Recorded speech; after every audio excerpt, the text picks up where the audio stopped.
Let's watch this. All right. Oh, it's you. Rise and shine, Mr. Freeman.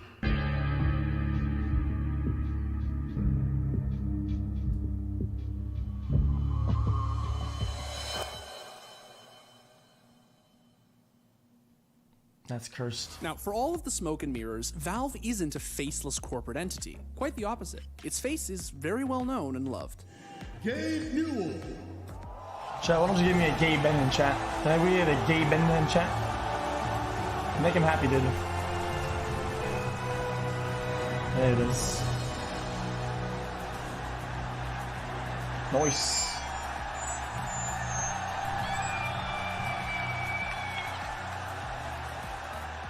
Welcome to the International. Valve's CEO and founding partner, Gabe Newell, or Gaben as he is commonly referred to, has cemented his spot as a benevolent god of gamers worldwide. Hi, my name's Gabe Newell. I'm the managing director at Valve. Our first game was Half-Life, and Yeah, he I'd like was to slim. say hello to all the GameStar readers. Valve's journey began in 1996, when Gaben left Microsoft with fellow employee Mike Harrington to found their own gaming development company. We both thought that there was a pretty good chance that we were going to go take a stab at this for a year, fail miserably, and then tuck our tails between our legs and go back to working at Microsoft. The pair was convinced that video games were the future of entertainment and were eager to throw their hats into the ring. We're going to be seeing these guys a lot tonight. Half-Life, Valve Software. Harrington eventually split from Valve, leaving the company entirely in Gaben's capable hands. Sitting at over a $4 billion net worth, Valve's president somehow manages to project and maintain a down-to-earth everyman image, even going so far as publicly sharing his email should anyone want to get in touch. Please email me at gaben@valvesoftware.com and let me know about your rampage. I'm not wearing underwear. As unlikely as direct communication with a billionaire seems, the email address is, in fact, real and functional, and a lucky few get a response now and then. However, following that story hitting some mainstream media attention, Gabe Newell started to answer quite a few community questions regarding the situation of That's these pretty layoffs ballsy. and if they had affected Valve's development in any way. First of all, Mr. Newell answered the question that it was 13 full-time employees and it was a people thing, not a hardware thing. Valve is often hailed for their contribution to the growth of the gaming industry, particularly the creation and development of Steam, a digital gaming distribution platform so influential it has become synonymous with PC gaming in general. They've contributed What would I an tell them? enormous amount to helping the esports ecosystem overall, and they've stayed hands off. Here's some tools, here's some stuff. We'll try and support you where we can, but otherwise, please get on with it. Just like Valve itself, Steam has changed dramatically over the years. It was first introduced on September 12, 2003, as a way for gamers to keep their Valve titles patched and up to date. Yeah, I At a thought time it when was for the only about virus at the time. 20% of people had a broadband connection in their home, requiring users to be connected constantly was a tall order, and so Steam floundered. I kept getting scared of getting hacked, dude. Before Steam was even a twinkle in Gaben's eye, Valve put out a few titles, most notably the universally acclaimed FPS phenomenon, Half-Life. Good morning, and welcome to the Black Mesa Transit System.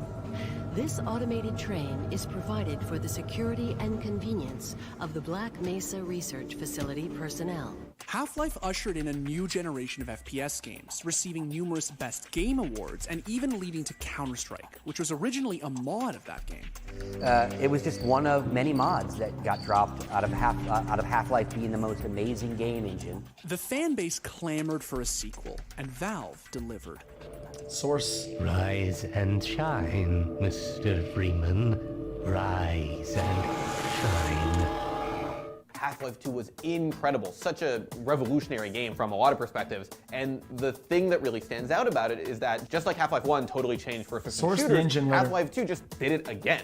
It did that same kind of roller coastery style of like, you know, you're just being pushed through levels, but it had things that were totally different, levels that really stood out. Obviously the gravity gun is like the huge standout that everybody remembers, but there are plenty of things in Half-Life 2 that made people just lose their minds, feel like they were playing video games again for the first time. But there was a catch. The only way to get your hands on Half-Life 2 was to sign up for Steam, making Half-Life 2 the vehicle that made Steam more than a failed experiment. But there was a catch. You see, Half-Life 2 required you to log into Steam and download it through Steam. You couldn't just go ahead and play the game freely.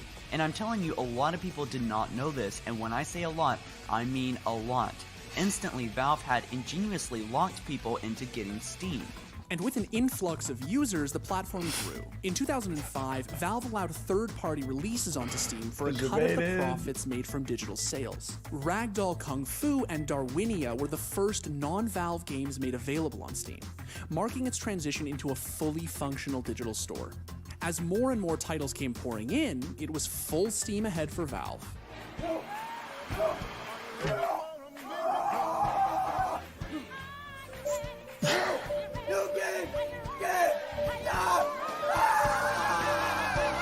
By 2010, Valve made more profit per employee than either Google or Apple. In short, Valve has fuck you money.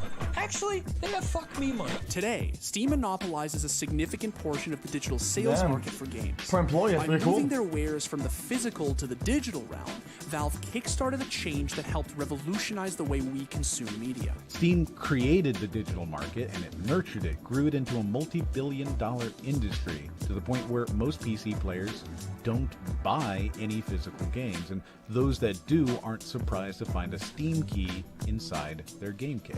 But Valve wasn't just concerned with the digital migration of games. The company's foray into the world of user-generated content has also been a huge success. Valve bought the intellectual property rights to Counter-Strike, a mod of Valve's own Half-Life, in 1999. In 2010, Valve acquired the rights to Dota 2, a mod of a Warcraft 3 map from its lead developer IceFrog and creator Yule.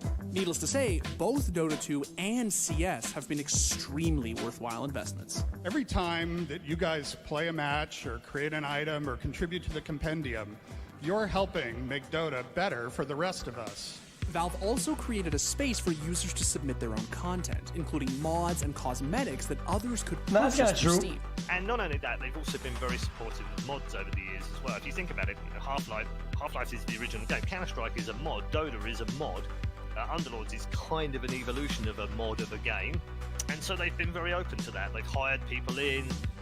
Almost all of the people that work on these games, originally at least, were mod makers. Allowing user-generated content to flourish on Steam turned out to be a bit of a double-edged sword, though. Valve embraced it for its obvious advantages, a fast turnover of ideas and free beta testing of new concepts, all done by the community itself at no cost to the gaming giant. Here at Valve, we have a unique perspective on UGC.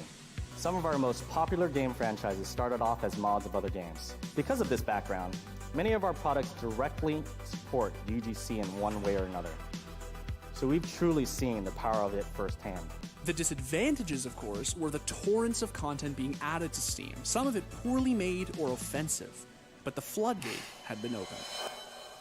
Offensive? Internally, Valve went through some significant changes since its early days. The company chose to phase out the levels of its corporate hierarchy. Valve decided that labeling anything other than the top exec's manager was redundant and stifling. The employees could now move freely between projects and departments, putting their creative talents towards whatever happened to strike their fancy. In theory, the lack of structure would allow for a greater freedom of expression and a flow of creative juices within the company. It all makes you wonder, how does Valve maintain focus with such an open structure? How does a company this unpredictable decide what it wants to do next? And above all, what sort of people does it take to succeed in this type of environment? The downside, of course, was more accountability for individual mistakes. For a company that makes so much money, Valve is surprisingly risk-averse. New projects, internal tools, dev infrastructure, and anything that doesn't contribute to a current product are met with disdain. This is only meaningful to company rock stars, but there are necessary tasks that comes with producing successful products that people are reluctant to pick up at times because they're not sexy products. Not having a managerial system in place also meant deadlines weren't being enforced, and projects were sometimes left to languish for years or just cancelled outright. And the departure of talent who led the work on earlier releases left several big titles in limbo. But Left 4 Dead 3 was canceled in late 2016 or early 2017 because the team couldn't make a decision on exactly what engine they were going to continue developing, and so an almost finished game, only needing the final pass of art and voice acting, was canceled, and never to be seen again. Wait, really? The community began to question whether the developers at Valve were capable of counting to 3, as any significant releases seemed stuck on their second iterations. Left 4 Dead 2, Team Fortress 2, Half-Life 2, Episode 2, the list goes on. Your motivation is 3 kills. Just give me anything. Anything you want. Say whatever, okay? I don't care. You've killed more than 2 people and less than 4. Yeah, you know, that's technically right. You nailed it. We're good. Yeah, Gaben. Now, until very recently, Half-Life 3 was the primary entry on that list of unrealized thirds. But after a 15-year wait, the fans can finally look forward to a new installment of the beloved franchise, Half-Life Alyx in VR. While it is a prequel, not a sequel, and the VR bit of the announcement was a disappointment for some fans, there's no doubt that the long-anticipated release got a lot of hearts pumping. You gotta realize people have been waiting 20 years or more for you know, this stuff. Cool. Da ist er, der G-Man. Was? Geil, okay. Guys, are those YouTube React Andes? Andes? Often comes up where Valve is concerned is whether Valve is truly the good guy the community makes it out to be. Despite the billion-dollar offer, CEO Gabe Newell said Valve would rather disintegrate than ever sell out. Too often, Valve has been an absent parent to some of its releases, allowing bugs to wreak havoc on in-game economies and OP guns to destroy metas. Okay, is that how Counter-Strike works now? This guy's just gonna go like that and I'm dead? You literally see like his fucking shoulder patch and you just die from a pistol from that far away? God, Gaben, you suck so much penis at making video games. It fucking hurts me, bro. You're so rich. It's insane. How could you not fix this fucking game? Sorry, chat. And fed-up gamers are not the only ones finding fault with how Valve conducts itself. In the landmark court case of Valve versus the Australian government, the company was found to be in violation of the country's good business practices and was ordered to pay a $3 million fine as a result. Then, as of June 2015, Valve started to offer refunds across their entire storefront. And they did like half a day. Argued this was sufficient, but they did not need to follow local law because their company does not operate locally. The ACCC said no to both of these things, and after appeals, it has decided Valve has no more chances and must pay $3 million Australian dollars. Before the historic ruling took place, Valve never offered refunds of any kind on any of their digital purchases. If you bought something from Steam, the sale was final.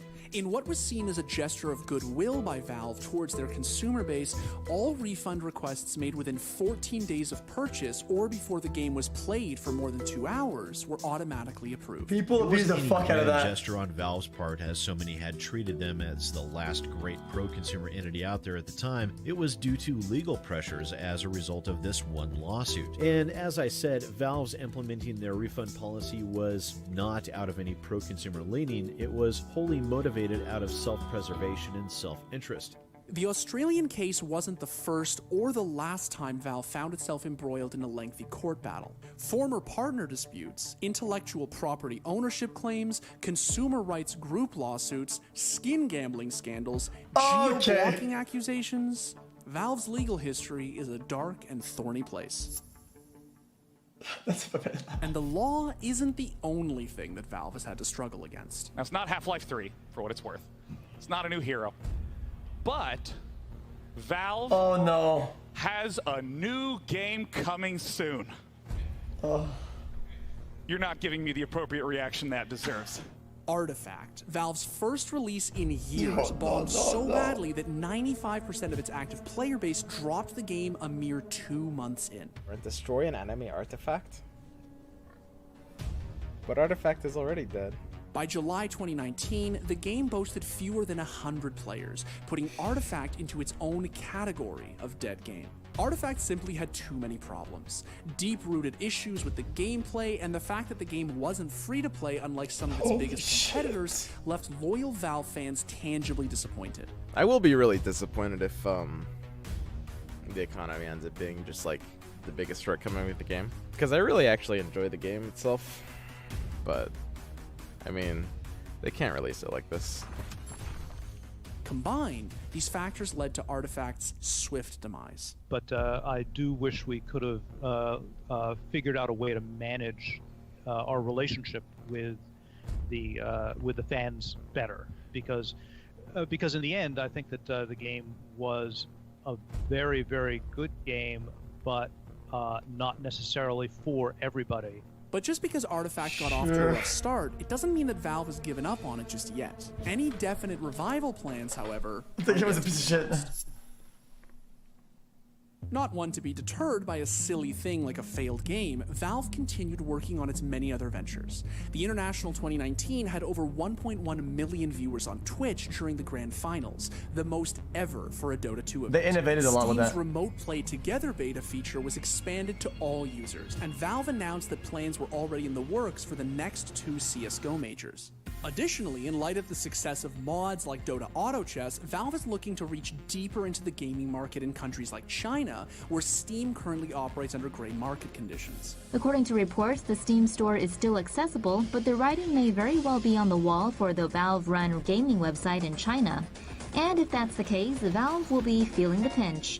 And to add to the growing list of its new undertakings, in 2018, Why Valve is China always so edgy? went live with a test server of Steam TV, Valve's own broadcasting platform and a possible rival to Twitch. This does raise a few questions. Is Valve attempting to take on the Twitch, the Mixer, the YouTube gaming marketplace? And if so, will they have any kind of revenue incentives for the people streaming on their platform? Valve has developed a reputation for playing Guys, what is favorites Mixer? with their Is this games. new? As I mentioned before, I looked into Dota 2 a little, but when I read through the pages of the update history for Dota 2, it seems that they update their game pretty much daily with fixes, and every month comes the fixes to Champions or some massive content update. Every Valve release since 2004 has been running on their once groundbreaking engine, Source. And so far, the only game Valve ported over to Source 2 has been Dota 2. Meanwhile, Valve's other smash hit, CSGO, continues to suffer from a plethora of game-breaking bugs, frustrating its competitive community. The only thing that's keeping Counter-Strike alive is all the esports behind it. Mhm. All the Oh, for sure. all the organizers is what's keeping it alive, but the game itself as a whole is dying with none of these updates. As their 2 biggest esports investments, however, neither What can Dota they 2 even do? or CSGO are likely to go anywhere anytime soon. At this point, there's no telling exactly how lofty Valve's ambitions are.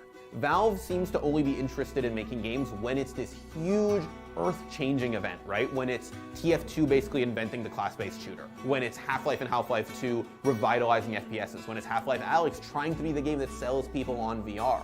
Valve wants to do the things that nobody else has done. And they're not doing it out of the goodness of their own heart, they want to make money. But there is something really admirable about the fact that Valve makes games because they think that that game can change everything. The question is, has Valve lived long enough to see itself become the gaming industry's villain? Or have they been unfairly Oh, painted no. as one by Blizzard's got making that. decisions they feel are important, rather than bending to public opinion? A couple years ago, we started to have these weird thoughts about economies and the importance of user-generated content and how the process that had given rise to Steam was actually accelerating, and that the most important developers were actually our customers. They're very normal, what I would call normal gaming fan. You know, they're fans of games. They love games, the same as we do. But they are in a fortunate position where they can produce these things and they can adapt and change games. But they also seem, in the main, to be people that just don't want the spotlight. You know, people that just don't really want to be out there. No matter what the answer is, millions of people will always hold on to the Valve that they remember. The Valve that didn't just raise the bar, but defined it. Whatever you think of them today, Valve set the benchmark every other gaming company strives to reach. And no matter what, That's that true. legacy is assured. But I think we can put our differences behind us. For science, you monster.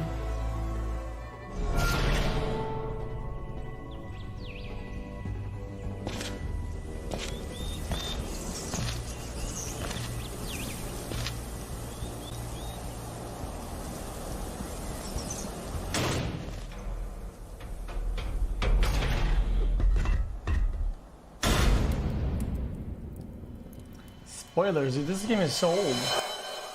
What the fuck? This game is a fossil. Thanks for watching. If you want more content like this, hit the sub button and ring that notification bell. Will make a For unique bite-sized videos you game won't before find Half-Life 3. anywhere else, hit up our Instagram, Twitter, and Facebook pages. That's sweet. That was a really good video, dude.